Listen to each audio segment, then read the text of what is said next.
Hello, আসসালামু আলাইকুম everyone. শুরু করতে যাচ্ছি প্রাচীর। লিখেছেন নূপুর ইসলাম। নিশাতের মামার বাড়ির সবকিছু আগের মতো চললেও নিশাতের মায়ের মুখ থমথমে। নিশাতের সাথে না কথা বলছে, না তার কোনো কাজে নিশাতকে ধরতে দিচ্ছে। নিশাত বেশ কয়েকবারই গেল। তিনি ঝাড়া মেরে নিয়ে সব নিজেই করছেন। নিশাত আর মাথা ঘামালো না। কালকে রাতে করেছিল ছোট মাছের চচ্চড়ি, অনেকটাই রয়ে গেছে। গরম করে মুড়ির সাথে নিয়ে তাদের বসার রুমে গড়াগড়ি খাটে বসতেই ফোন বাজলো। ফোনটা কার সে জানে। মুড়ি মাখতে মাখতেই সে রিসিভ করলো। ওপাশ থেকে ভেসে এলো সেই ভারী ভয়ঙ্কর কণ্ঠের হ্যালো। তার ধারণা এই হ্যালো আর একটু জোরে বললে পুরো দুনিয়া হেলে যাবে। মানুষের কণ্ঠ এমন ভয়ঙ্কর হয় কিভাবে তার মাথায় আসে না। এই লোক কি কখনো হা হা করে হেসেছে? ভূমিকম্প হবে ভাই, ভূমিকম্প। সে এক লোকমা মুখে পড়ে বলল, ওয়াহিদের ব্রু কুঁচকে গেল। ব্রু কুঁচকেই বলল, নিশাত। নিশাত ঠেলে মুড়ির গলার নিচে নামিয়ে বলল, জি, আমি নিশাত, আপনার বাল্যকালের হারিয়ে যাওয়া বউ, যাকে আপনার নাকি চিরুনি তল্লাশি করে খুঁজেছেন। ওয়াহিদ থমকালো। তার বাল্যকালের বউ, এই কথাটা তাকে থমকানোর জন্য যথেষ্ট। আর এই বউ তার কাছে পুরো একটা রহস্য। এই রহস্য হারিয়ে যাওয়ার সময় সে দেশে ছিল না। তার এক মামা বাহিরে থাকে। মায়েরও খুব ইচ্ছে ছিল বাহিরে পড়াবে। তখন বাবা মা নতুন টাকার মুখ দেখেছে।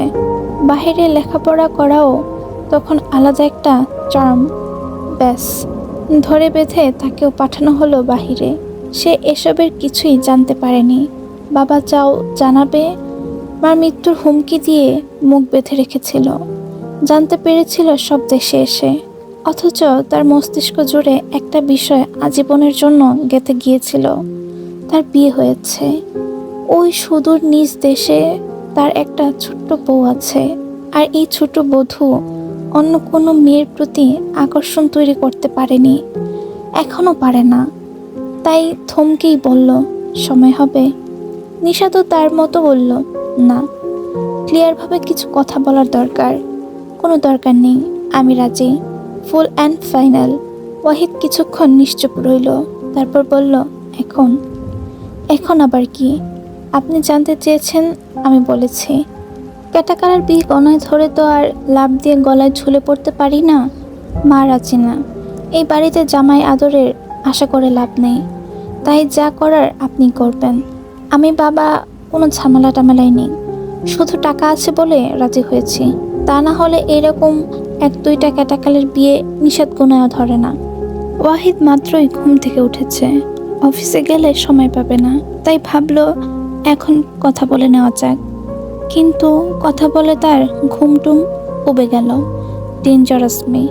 সে তার স্বভাব মতো শান্তভাবেই বলল, শুধু টাকার ব্যাপার হলে আমার মতো মনে হয় তোমার অংশে যথেষ্ট। ওয়াহিদকে তো বিয়ের প্রয়োজন ছিল না। মানুষকে এত বোকা ভাবার কারণ কি? নিশাত ঠোঁট টিপে হাসল। হেসে কথা ঘুরিয়ে বলল, আমি কিন্তু আমার অংশে প্রপার্টি আর ক্যাশ চাই। বিয়েটির বেল আছে নাকি? আজ আছে, কাল নেই। নিজের ভবিষ্যৎ আগে, সেফটি। ভালো কথা, কাবিন আমি 10-20 লাখে মানছি না। ওয়াহিদ কিছু বলল না, উঠে পর্দা টানালো। টানতেই ঝিলমিল করে রোদ চোখে মুখে এলো। সে চোখ মুখ কুঁচকেই বলল, তা শুভ কাজটা কখন করতে যাচ্ছেন? আপনার যখন ইচ্ছে। কাজ টাজে রেডি করেন, বান্দা হাজির। যদি বলি আজই? নিশাত একটু থামলো। তার মা কিচেন রুমের দরজার চোখে পানি নিয়ে দাঁড়িয়ে আছে। নিশাত সেই ছলছল করা দৃষ্টির দিকে তাকিয়ে আগের মতোই বলল, ডান। এটা বিজনেসের ডিল না তাসনিম নিশাত। তাহলে কি বলবো? কবুল কবুল কবুল কবুল। জি। কিছু না, তৈরি থাকো। নিশাত আর কিছু বলল না, ফোন কেটে দিল। দিয়ে চুপসে যাওয়া মরিকে ইচ্ছে মতো ভর্তা বানল। পরে উঠে কিচেন রুমের দিকে যেতে যেতে মাকে বলল, সংসার টংসার জীবনেও আমাকে দিয়ে হবে না। তাই এত চোখের পানি নাকের পানি এক করে লাভ নেই। এই মেয়ে সারা জীবন তোমার ঘাড়েই থাকবে বলে হাত প্লেট ধুয়ে নিজের রুমের দিকে গেল। একেবারে রেডি হয়ে বেরিয়ে এলো। সুলতানা কিচেন রুমের সামনে পা ছড়িয়ে বসেছে। তার ভেতর ফেটে যেতে চাইছে। চোখের পানি নিয়ে বলল, কোথায় যাচ্ছিস? কোথায় আবার? অফিসে। তো ফোনে কি বললি? যা বলার বলেছি। নিতে আসলে বসিয়ে রাখবে। নতুন বউরা অপেক্ষা করাবে না, কে করাবে? নিশাত বেরিয়ে গেল। আজকে উপর থেকে স্যার আসবে, সময় মতো থাকতেই হবে। সুবর্ণা আজ অনেকদিন পর নিজের হাতে রান্না করেছে। এই বাড়িতে খাবারের লোক নেই। ওয়াহিদ তো খাবারের ধারে কাছেও নেই। নিতু থাকে নিজের মতো। সে বাচ্চা হওয়ার পরে খাবার দাবার খায় খুবই মেপে মেপে।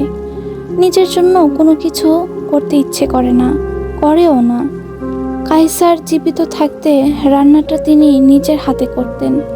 সে খেতে খুব পছন্দ করতেন। আর যদি হতো তার হাতের, তাহলে তো কথাই নেই। ওয়াহিদ ফ্রেশ হয়ে একেবারে নিচে এলো। কাল রাতে ফিরেছে, অনেক রাতে, তাই মাহফুজের সাথে দেখা হয়নি। নিচে এসে দেখে হালকা জড়িয়ে ধরল। নিতু বলতে গেলে বেশিরভাগ সময়ই এই বাসায় থাকে। মাহফুজদের নিজের ব্যবসা আছে, সেগুলো নিয়ে ব্যস্ত থাকতে হয়। এই ব্যস্ততার মাঝেও এখানে দৌড়াতে হয়। নিতুর এই নিয়ে মাথা ব্যথা নেই, সে থাকে তার মতো। তাই জড়িয়ে ধরেই বলল, সব কিছু ঠিক? জি ভাইয়া। আপনি ভালো আছেন? এসো নাস্তা খাবে। সুবর্ণা বেগম আগেই বসেছে। তার কাছে ঘেঁষে নিনিত বসা।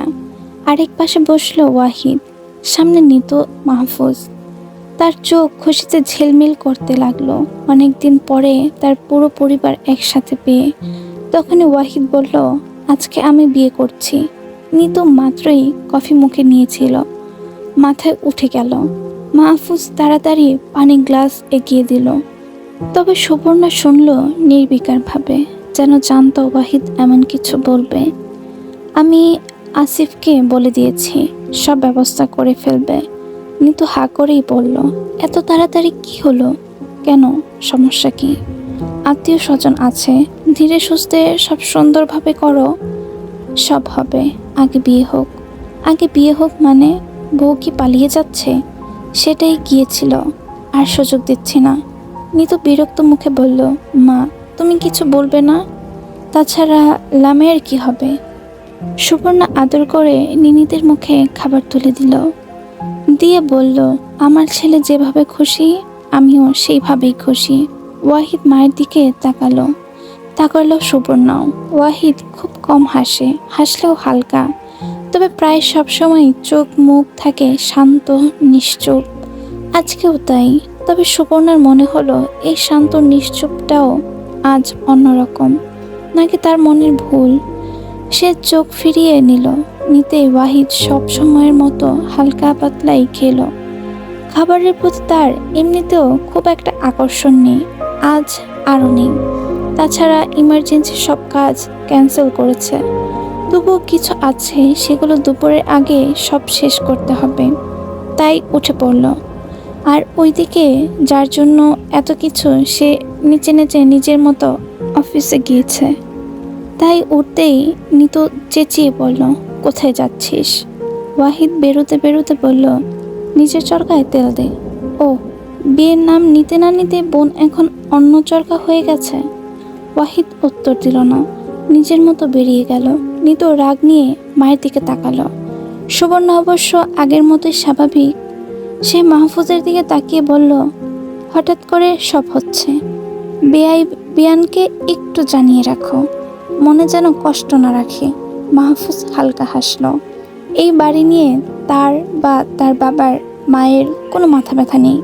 বিয়ে করে ব্যাচেলরের মতো জীবন তার। অনেক আশা নিয়েই বিয়ে করেছিল, সেই আশার এখন ছিটে ফোটাও নেই। বিয়ে নিয়ে নিশাতের মাথা ব্যথা না থাকলেও সুলতানা অস্থির হয়ে মরছেন। কি করে মেয়েকে ফেরাবেন তিনি দিশে পান না। নিজের জীবন শেষ, তার মন বলছে মেয়েটারও শেষ হবে। সেই টেনশনে কোনো কাজে মনও দিতে পারছেন না। থালাবাটি ধুতে গিয়ে এক গ্লাস ভেঙেছেন।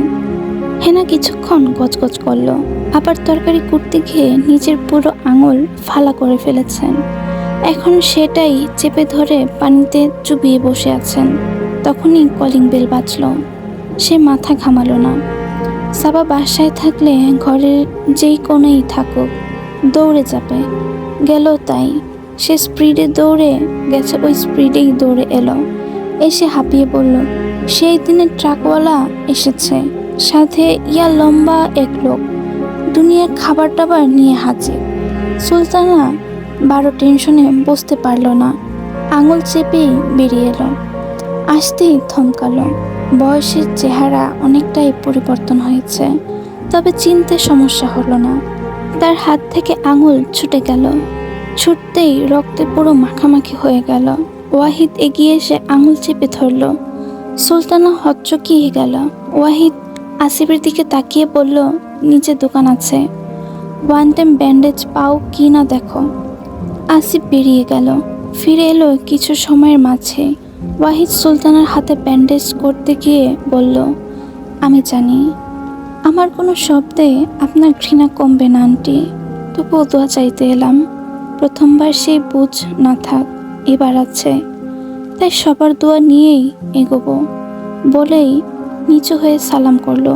সুলতানা কিছু বলল না, তবে আস্তে করে মাথায় হাত রাখলো। রাখবে না কেন? সে তো সুবর্ণা না, না কখনো সুবর্ণার মতো হতে পারবে। সে যে সুলতানা, সাদাসিধে সুলতানা, যে তার স্বামীকে চোখ বন্ধ করে বিশ্বাস করত বলেই তাকে স্বামীর করা পাপের বোঝা বইতে হচ্ছে। হারাতে হয়েছে অনাগত সন্তানকে। সেই সন্তান নিষ্পাপ জেনেও সে সুবর্ণের মতো হতে পারবে না, পারবে তার মতো প্রতিশোধ নিতে। নিশাতের অফিসে আজ দুনিয়ার ব্যস্ততা। ওপর থেকে স্যার এসেছে। বছরে 2-3 বার এমন তারা আসেন। এটাও তাদের দায়িত্ব।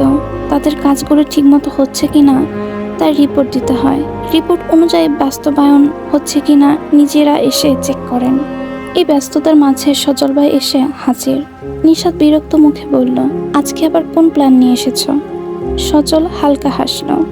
হেসে চেয়ারে বসতে বসতে বলল, 1 ঘন্টা সময় দিলাম, যা যা কাজ করার কর, তারপর তুলে নিয়ে যাব। নিশাত কথা বাড়ালো না। কথা বাড়ানোর সময় অবশ্য নেইও। যে টিউবওয়েলগুলো পাস হয়েছে সেগুলোর জন্য স্যাররা রাউন্ডে যাবেন, তাই দুনিয়া এখন জাহান্নামে যাক। সে বেরিয়ে গেল। ফিরল ঘন্টাখানিক ফিরে এসে দেখলো সজল ভাই সত্যি সত্যি বসে আছে। আরে ভাই, কোন দরকার পড়লো আবার? সে এসেই বলল, কাহিনী কি খুলে বলো তো? বিয়ের কথা শুনে আবার তারটার ছিঁড়ে যায়নি তো? আগেই বললাম কোনো গন্ডগোল করবে না। সজল দাঁড়ালো। দাঁড়িয়ে মাথায় ঠাস করে একটা চাটি মারলো। মেরে বলল, আর কোনো কাজগিরি দেখিয়েছিস না? খবর আছে তোর। নিশাত মাথা ডলতে ডলতে বলল, এত জোরে মারে? মাথায় একটু আঘাতে কত ক্ষতি হতে পারে জানো?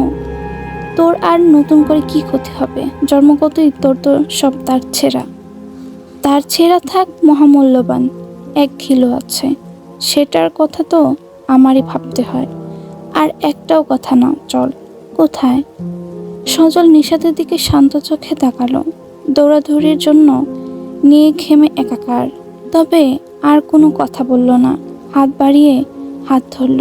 সজলের বুক কাঁপল। সেই কেঁপে ওঠা উপেক্ষা করে সে নিশাতকে টেনে নিয়ে গেল। নিশাত বাড়ির সামনে এসে বলল, বাড়িতেই আনবে তো এত টেনে হিচড়ে আনার কি হলো? আমি ভাবলাম কিডন্যাপ করছো নাকি আবার। ছ্যাঁকা খেয়ে মানুষ কত রকম আকাম কোকাম করে।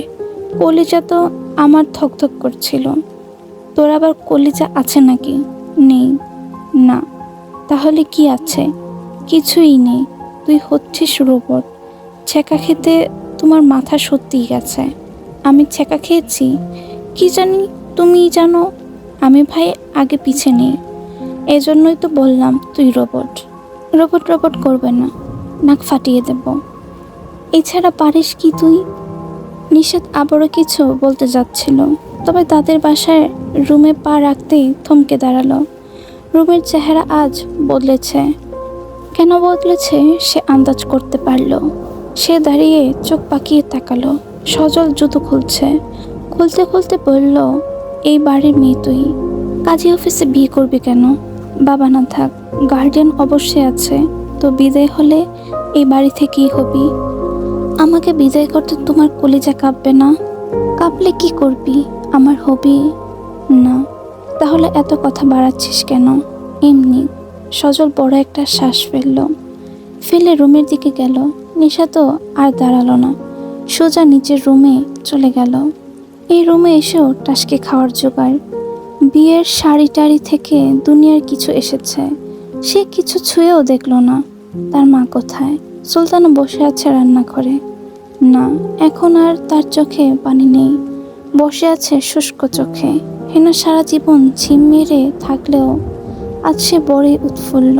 অবশ্য মনে হয় না বিয়ের জন্য, দুনিয়ার বাজার সদাই এসেছে, সেগুলো নিয়েই তিনি মহাব্যস্ত। তার ভাইয়ের বউদের খবর দিয়ে এনেছে, তারাও হাতে হাতে করছে। জালালউদ্দিন গেছে আশেপাশে কয়েকজন মুরব্বি ডাকতে। যে বিয়াদব মেয়ে সংসার করতে পারবে না সে জানে, তার মধ্যে আগুনের গোলা শাশুড়ি, 6 মাস টেকে কিনা সন্দেহ। সেই তার ঘাড়ে এসেই জুটবে। অবশ্য দুনিয়ার সয় সম্পত্তি পাচ্ছে, নাও জুটতে পারে, তবে এমনি এমনি ছেড়ে দেবে না তো। দায়িত্ব নিয়েছে, ফেলে দিতে পারে। তাই এই মুরব্বীদের নিয়েই তখন চেপে ধরতে পারবে। সংসার না করুক, কাবিনের টাকাটা উসুল করা যাবে। নিশাত রান্নাঘরে এসে দেখলো তার মা চুপচাপ বসে আছে। সে এগিয়ে গিয়ে হাঁটু মুড়ে তার পাশে বসলো। বসতেই সুলতানা বলল, আমি সবসময় চেয়েছি আমার মেয়ের জীবন আমার মতো না হোক। অবুঝ ছিলাম, মোহ পড়ে সব সম্পর্ক ছিন্ন করে হাত ধরে পালিয়ে গেছি। কোনো মুরব্বি নেই, কোনো আত্মীয় স্বজন নেই, গায়ে গয়না তো ভালোই সাধারণ, একটা শাড়িও নেই। ত্রিবিসের ওড়না মাথায় দিয়ে অজানা এক কাজী অফিসে কবুল বলেছে, সাইন করেছে নিজের ধ্বংসের খাতায়। মেয়েদের বড় সূত্র কি জানিস? সে নিজে। চোখের সামনে সব থাকে, তবুও তারা ভালোবাসার কল্পনার জগতে ঘোরে। সেই ঘুরতে ঘুরতে হঠাৎ করে একসময় বাস্তবতার সামনে মুখ থুবড়ে পড়ে কেঁদে মরে বলবে তার সাথে কেন এমন হলো, অথচ সব কিছু তার সামনে ছিল, সে ইচ্ছে করেই দেখেনি। সুলতানের চোখে পানি চলে এসেছে। সে আঁচল দিয়ে পানি মুছে বলল, আমার কি সাধ্য আছে ভাগ্য বদলাবার? তবে কিছু কিছু জিনিস আমি বদলাতে পারি। আমার মেয়ের বিয়ে আমার মতো না হোক, তার বিয়ে হোক তার চেনা গণ্ডির মধ্যে, তার গায়ে বিয়ের শাড়ি হোক, গহনা হোক। বলেই সাইড থেকে হলুদের বাটি থেকে একটু হলুদ নিয়ে নিশাতের কপালে ছোঁয়ালেন। ছুঁয়ে আবার বললেন, হলুদের ছোঁয়া হোক, হাতে মেহেদির রং হোক, সাথে স্বপ্নজোড়া রঙিন সংসার হোক। নিশাত হাসল। সুলতানা আলতো করে নিশাতের গালে চাপড় মারল, মেরে বলল, খবরদার হাসবি না, তোর এই হাসি দেখলে মেজাজ খারাপ হয়। মেয়ে মানুষ কথায় কথায় এত ঠোঁট ভেটকাপি কেন? নিশাত কিছু বলল না, মায়ের আঁচল নিয়ে কপালের হলুদ ঘষে মুছে ফেলল। সুলতানা শুধু তাকিয়ে তাকিয়ে মেয়ের কাণ্ড কারখানা দেখল। মেয়েটাকে তিনি কখনো বুঝতে পারে না, অবশ্য কেউই পারে না। নিশাতের বরযাত্রী এলো রাতে। সুবর্ণা আসেনি, তবে নিতু এসেছে মাহফুজ, নিনিন। ওয়াহিদ তেমন কাউকে বলেনি, ঘনিষ্ঠ বন্ধুর মাঝে দুজনকে বলেছে। নিতু মুখ কালো করে বসে আছে। না, এই বিয়ে নিয়ে আহামরি কোনো আকাঙ্ক্ষা নেই, তবে নিশাতকে দেখে তার মেজাজ খারাপ হয়েছে। নতুন বইয়ের কোনো হাবভাব সে দেখল না। এসে দেখলে স্বাভাবিকভাবেই এই রুমে থেকে ওই রুমে হেঁটে বেড়াচ্ছে। ওই তো কিছুক্ষণ আগে দেখলো স্টিলের এক জগে চা নিয়ে কিচেন রুম থেকে হেঁটে নিজের রুমের দিকে গেল। এখন অবশ্য গায়ে তাঁতের দেওয়া বিয়ের শাড়ি গহনা কোনো রকম পরেছে, দেখেই বোঝা যাচ্ছে। নিচ দিয়ে শাড়ি কোনা ফ্লোরে লুটোপুটি খাচ্ছে। সে বিরক্ত চোখে ভাইয়ের দিকে তাকালো। ওয়াহিদের মনোযোগ মোবাইলে। নিশাতের ঘিয়ে রঙের শাড়ির সাথে তার গায়ের ম্যাচিং পাঞ্জাবি সে কিনেনি। তার এক বন্ধুর বউ ফ্যাশন ডিজাইনার, বিয়ের কথা শুনে গিফট করেছে। নিশাতের যেমন নতুন বইয়ের মতো কোনো হাবভাব নেই, তার ভাইয়ের মাঝেও নেই। সে সবসময় শান্ত, এখনো শান্তভাবে আছে।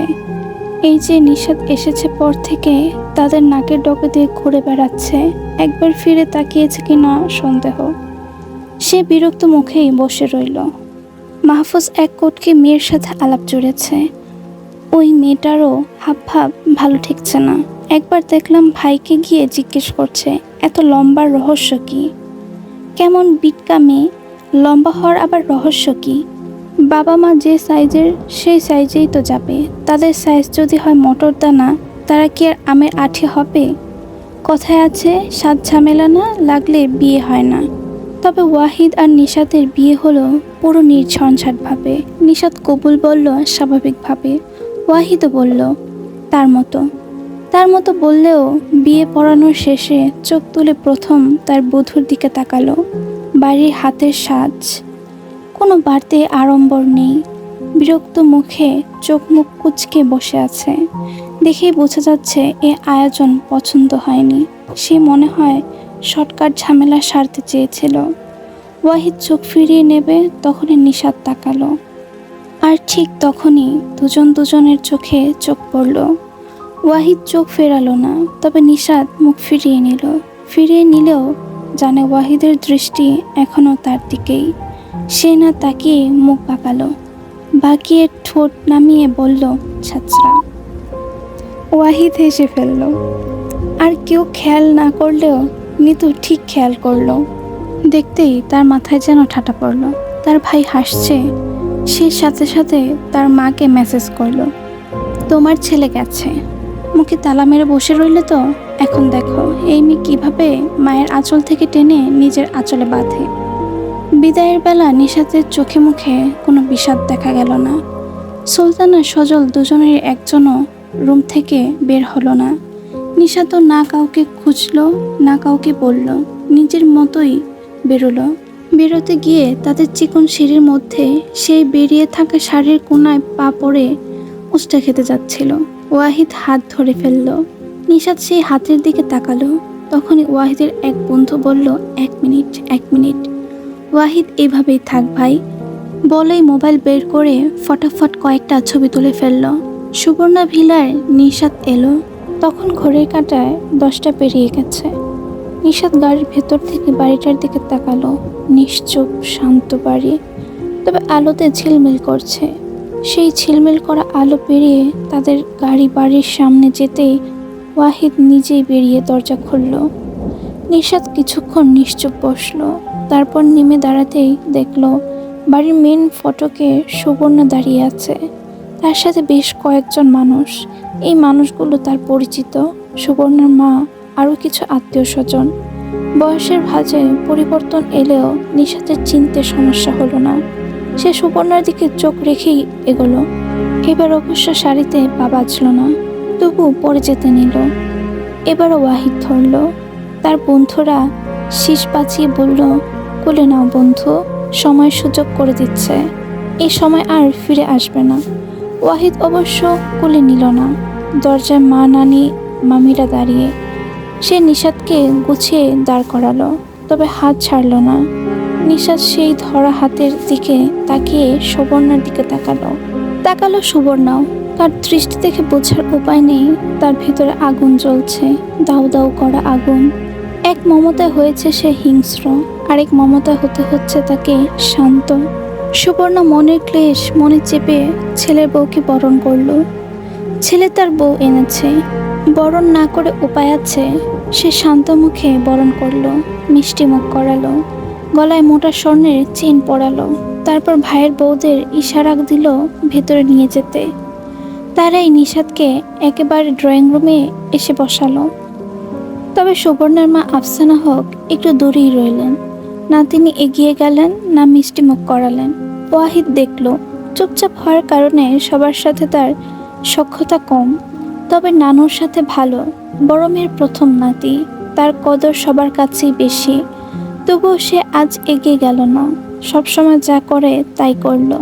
সোজা নিজের রুমে এলো। সব কিছুরই একটা নির্দিষ্ট সময় আছে, চাইলেই ফট করে কিছু ঠিক করা যায় না। এই বাড়ি ও বাড়ি সবাই একটি অ্যাক্সিডেন্টে আটকে আছে, অথচ দোষ যাদের তারা কেউই আর জীবিত নেই। সে ফ্রেশ হয়ে কফি নিয়ে দ্বিতীয় ফ্লোরে এসে দাঁড়ালো। ডুপ্লেক্স বাড়ি, এখান থেকে নিচের পুরোটাই দেখা যায়।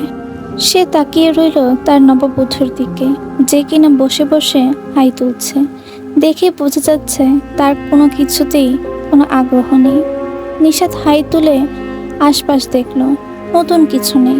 তাকালো মানুষের ড্রয়িং রুম, আভিজাত্যের ছোঁয়া তো থাকবেই, এই আর কি। বরং না থাকলেই অবাক হওয়ার বিষয় হতো। সে হাই তুলতেই আরাম করে বসলো। সারাদিন গেছে দৌড়াদৌড়ির মধ্যে, আবার বিয়ের ঝামেলা। শরীর এখন বিছানা বিছানা করছে। তবে বেহুদা তাকে এখানে বসিয়ে রেখেছে কেন কে জানে। এমন তো না গ্রাম শুদ্ধ মানুষ এসে দেখে দেখে যাচ্ছে। যে ঢঙের বিয়ে তার, আবার রীতিনীতি।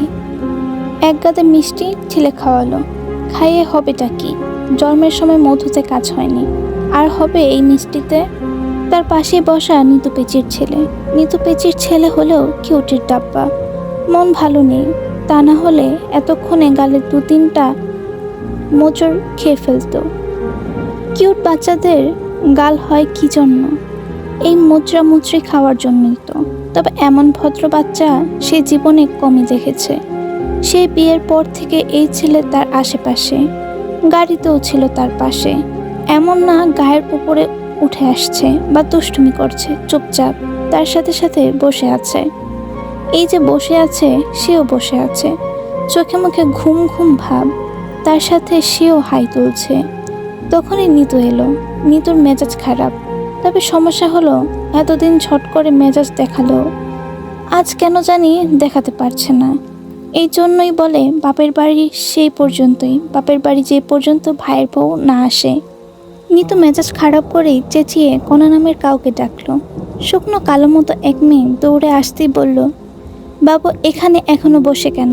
সব নিয়ম ভুলে গেছো না? থাপড়ে দাঁত ফেলে দেব। একটু খেয়াল না করলে গা ছড়িয়ে বসে থাকা।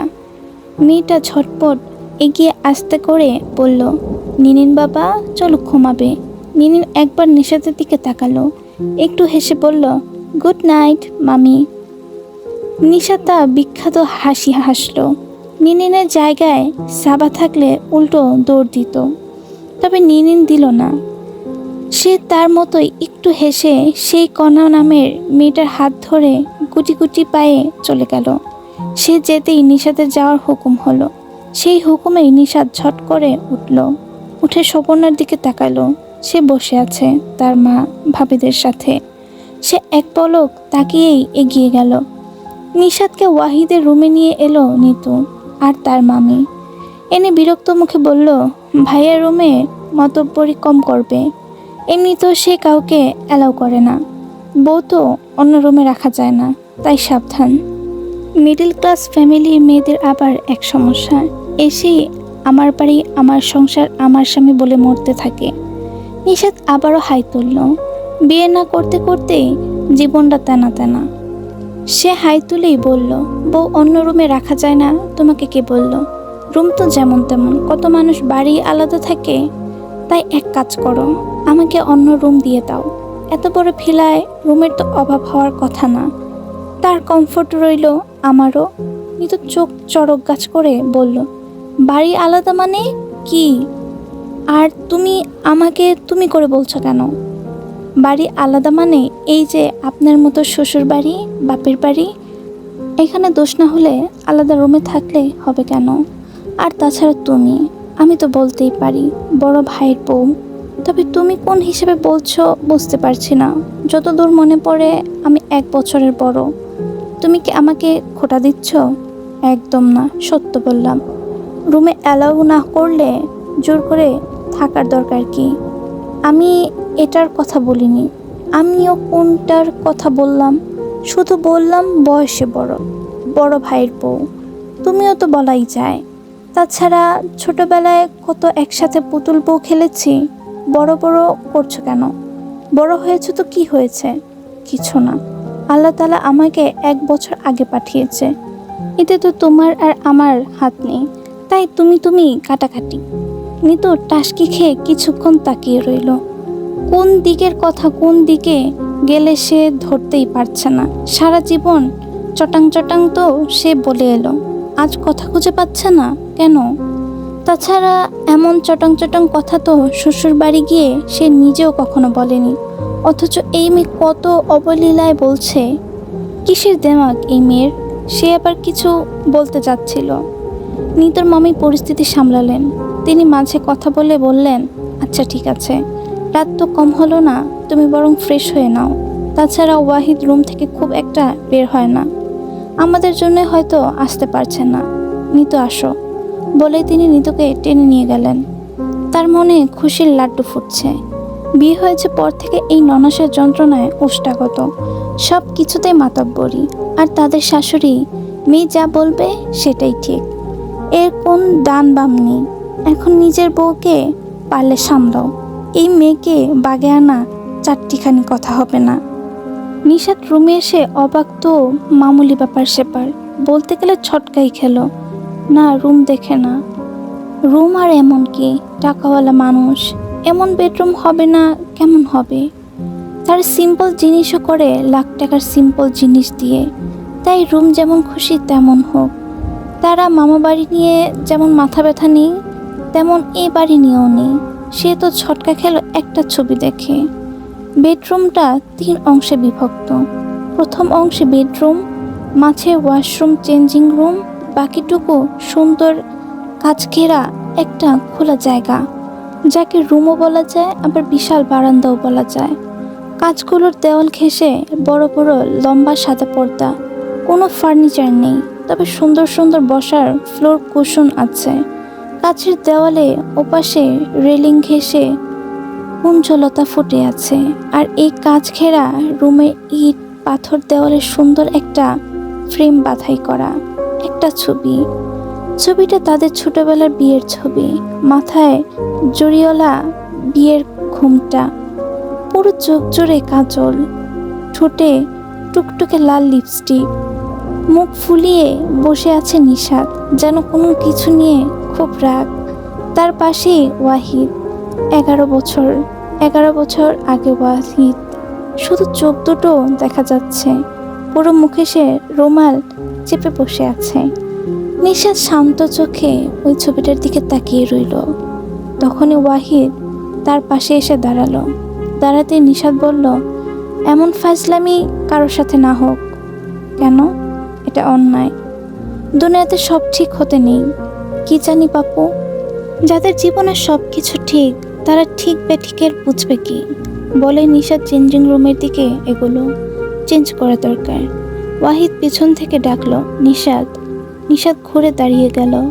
ওয়াহিদ একটু থামলো, তারপর বলল, কফি?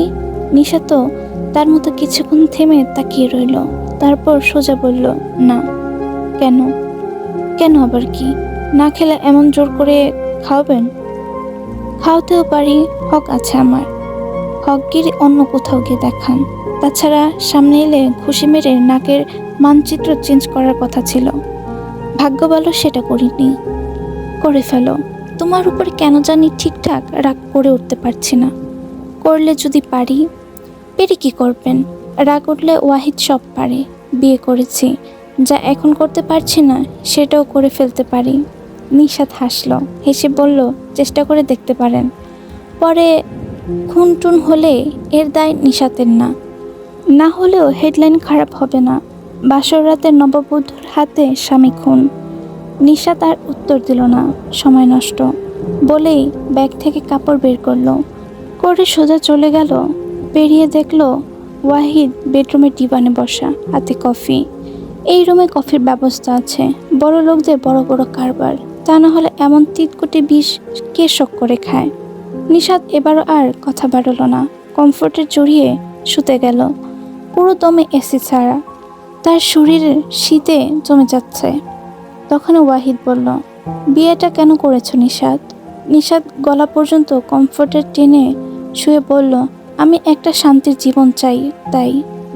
ওয়াহিদ নিশাতের দিকে তাকালো। সে পুরো প্যাকেট হয়ে গেছে।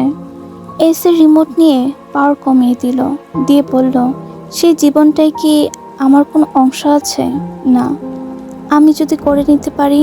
পারবেন না। কেন? এই প্রাচীর ভেদ করা এত সহজ না। ওয়াহিদ আর উত্তর দিল না, কফিতে চুমুক দিল। নিশাত হাসলো, চোখ বন্ধ করে গুনগুন করে গাইল, আমার বাড়ি আইসো ভ্রমর, বসতে দেব ভিড়ে, জলপানও করিতে দেব শালি ধানের চিড়ে। লাইনগুলো কবিতার। নিশাত এত সুন্দর করে সুর তুলে গাইল, ওয়াহিদ মুগ্ধ হয়ে নিশাতের গলা শুনল। তার মনে হলো এর চেয়ে সুন্দর কোনো গান সে আর কখনো শুনেনি। বিবাহিত জীবনের প্রথম সকাল শুরু হলো নিশাতের মিষ্টি সুবাসে। সুবাসটা কিসের সে ধরতে পারল না, তবে চায় না কোনো ফুলের। সে নড়ে চড়ে এক পাশ থেকে ওপাশে ফিরল। কেউ খুটখাট শব্দ করছে। কে রে ভাই, এত সাত সকালে কোন কাজের তেল উঠেছে?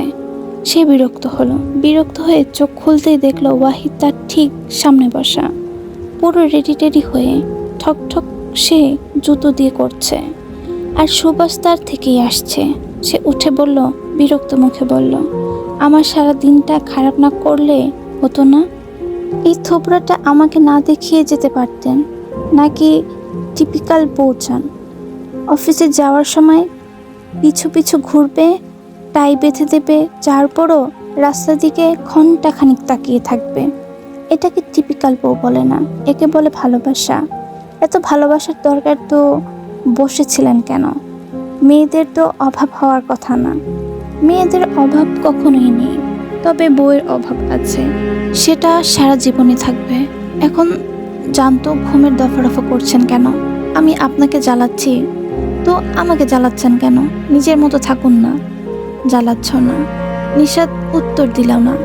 ধুর বলে আবার শুয়ে পড়ল। ওয়াহিদ উঠল। কালকের অনেক কাজ পেন্ডিং রয়েছে, তাই সকাল সকালেই বেরোতে হবে। সে বেশ কয়েকটা ফাইল নিশাতের সামনে রেখে বলল, প্রপার্টির দলিল সিগনেচার করে রেখো, বাকি কাজ আমি কমপ্লিট করে দেব। ক্যাশ কোথায় ট্রান্সফার করব সেই ডকুমেন্ট দিও। আর বলে একটা চেকবুক নিশাতের সামনে রেখে বলল, তোমার কাবিনের টাকা।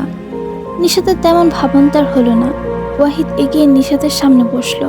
নিশাত কিছু বলবে তার আগে কপালে ঠোঁট ছোঁয়ালো। নিশাত কোনো রিয়্যাক্ট দেখালো না, তবে তার পুরো মুখে কাঠিন্যতা যে ছেয়ে গেছে ওয়াহিদ তা ঠিক দেখলো।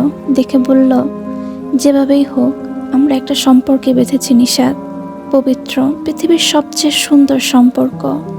এই সম্পর্কটা রাখার আমার তরফ থেকে কোনো কমতি থাকবে না। তবে কোনো কিছুই একতরফা থেকে কিছু হয় না, দুজনকেই এগোতে হয়। তুমি কি একটু এগোবে নিশাত? যদি বলি না, হাল ছেড়ে দেবেন না? তাহলে আর বলে লাভ কি? যা খুশি করুন। ভালোবাসা হলো ছোঁয়াচে রোগের মতো। এক ঘরে এক রুমে এক খাটে থাকবো, একজনের অনুভূতি আরেকজন ছুবে না। এটা কখনো হবে না, হবেই, শুধু সময়ের অপেক্ষা। দেখা যাক। হ্যাঁ অবশ্যই বলেই ওয়াহিদ উঠল, পার্স মোবাইল নিয়ে বেরিয়ে গেল। নিশাত সেই যাওয়ার দিক থেকে সাথে সাথেই চোখ ফিরিয়ে নিল। বিয়ে হতে না হতে ভালোবাসা উপচে পড়ছে।